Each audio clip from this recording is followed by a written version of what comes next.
திருப்பூர் மாவட்ட கழக செயலாளராக இருந்து கால்நடைத்துறை அமைச்சராக, வீட்டு வசதித்துறை அமைச்சராக, கழக அமைப்பு செயலாளராக, தேர்தல் பிரிவு செயலாளர் பல்வேறு பொறுப்புகளை புரட்சித் தலைவி அம்மா அவர்கள் கொடுத்தார்கள். அதே போல இன்றைக்கு பார்த்தீர்களானால் கடந்த 5 ஆண்டு காலம் சட்டமன்ற உறுப்பினராக எந்த பணியும் செய்ய முடியவில்லை. இன்றைக்கு பார்த்தீர்களானால் 5 ஆண்டு காலத்தில் அனைத்து இந்திய அண்ணா திராவிட முன்னேற்ற கழகம் எனக்கு 3வது இடத்துக்கு சென்றிருக்கிறது. இந்த நிலைமை என்ன என்பதை ஆராய வேண்டிய கட்டத்தில் அனைவரையும் எடுத்து என் கவிழ்த்தேன் என்று இன்றைக்கு அனைவரையும் நீக்கிக் கொண்டிருக்கிறார்கள். ஆனால் தமிழக வெற்றிக் கழகத்தை பொறுத்தவரை ஆட்சி பொறுப்பேற்றதிலிருந்து அவர்கள் இன்றைக்கு தமிழக மக்களுக்காக பல்வேறு திட்டங்களை செயல்படுத்தி வருகிறார்கள்.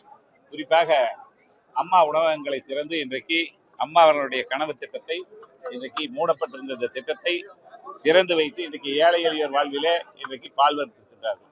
ஆகவே அப்படிப்பட்ட நிலைமை இன்றைக்கு இருக்கின்ற பொழுது நாங்கள் அனைவரும் இன்றைக்கு குறிப்பாக சொல்ல வேண்டும் என்றால் 4 முன்னாள் அமைச்சர்கள், நான் உட்பட, கடம்பூர் ராஜு, அதே போல நம்முடைய திருச்சியிலிருந்து சிவபதி, கடலூரிலிருந்து MC செம்பத், அதே போல மாவட்ட கழக செயலாளர்கள் விருதுநகரிலிருந்து ரவிச்சந்திரன், அதே போல முன்னாள் சட்டமன்ற உறுப்பினர்கள் என்று பார்த்தீர்களானால் நம்முடைய தருமபுரியிலிருந்து கோவிந்தசாமி, அதே போல இன்றைக்கு பல்வேறு சட்டமன்ற உறுப்பினர்கள், அதே போல முன்னாள் மாவட்ட கழக செயலாளர்கள், பேரவை மாவட்ட செயலாளர்கள் என்று மாநில நிர்வாகிகள் என்று ஏற்றால் 400க்கும் மேற்பட்டவர்கள் இப்போதுதான் இணைந்திருக்கின்றார்கள். இன்னும் ஏறத்தாழ அதிகமானோர் இன்றைக்கு இணைவதற்கு தயார் நிலையில் இருக்கிறார்கள். ஆகவே அவர்களிடத்திலே நாங்கள் சொல்லி இருப்பது, ஒவ்வொரு மாவட்டத்திற்கும் நேரடியாக மாண்புமிகு தமிழக முதல்வர் அவர்கள் அமைச்சர்களை அனுப்பி வைத்து இன்றைக்கு கழகத்திலே இணைப்பவர்களுக்கு அங்கேயே வருகை தந்து இணைப்பு விழாவை நடத்த வேண்டும் என்று சொல்லி இருக்கின்றோம்.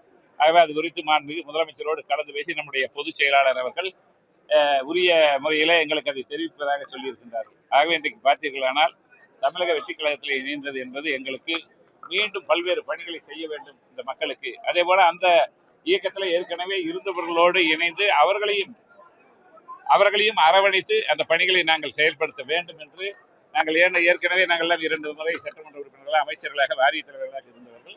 ஆகவே நாங்கள் அனைவரும் ஒருமுகமாக சொல்லியிருக்கின்றோம். இங்கே வருகின்ற போதே பொதுச் செயலாளர் அவர்களும் நம்முடைய முதலமைச்சர் அவர்களும் சொல்லி அனுப்பிய விஷயம், பொதுச் செயலாளர் அவர்கள் இங்கே வருபவர்களுக்கு அனைவருக்கும் உரிய மரியாதை கிடைக்கும், உரிய பொறுப்புகள் உரிய நேரத்தில் வழங்கப்படும் என்று சொல்லியிருக்கிறார்கள். நம்மை பொறுத்தவரை வருகின்ற உள்ளாட்சி தேர்தலில் 234 சட்டமன்ற தொகுதிகளிலும் தமிழக வெற்றிக் கழகத்தை வெற்றி பெற வைக்க வேண்டும். அதற்கு இருக்கின்ற நிர்வாகிகளோடு இணைந்து பணியாற்றி அந்த பணிகளை மேற்கொள்ள இருக்கின்றோம் என்பதை தெரிவித்துள்ளேன்.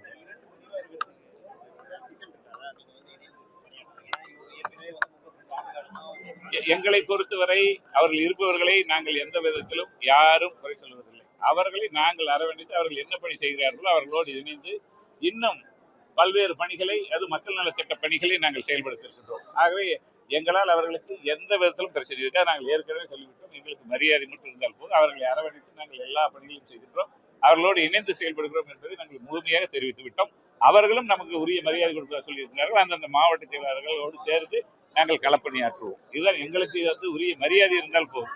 ஆகவே அவர்களை எந்த விதத்தில் நாங்கள் தொந்தரவு, அவர்களோடு இணைந்து பணியாற்றுவோம். அப்படியெல்லாம் ஒன்றும் கிடையாது. எல்லாம் நாங்கள் தமிழக வெற்றிக் கழகத்தினுடைய தலைவர் முதலமைச்சர் இடத்துல எடுத்து சொல்லி நாங்கள் எங்களுடைய பணிகள் இப்போதே நாங்கள் ஏற்கனவே நாங்கள் எல்லாம் மக்கள் பணியாற்றியவர்கள், மக்கள் பிரதிநிதியாக இருந்தவர்கள். அங்கே வருகின்ற சின்ன சின்ன பிரச்சனைகளை நாங்கள் என்ன தேவையோ அதை செய்து கொடுப்போம். இதுதான் எங்களுடைய பணியை தவிர, அதே போல அவர்கள் என்ன சொல்கிறார்களோ, இயக்கம் என்ன கட்டளை இருக்கிறதோ அதை நாங்கள் செய்வோம்.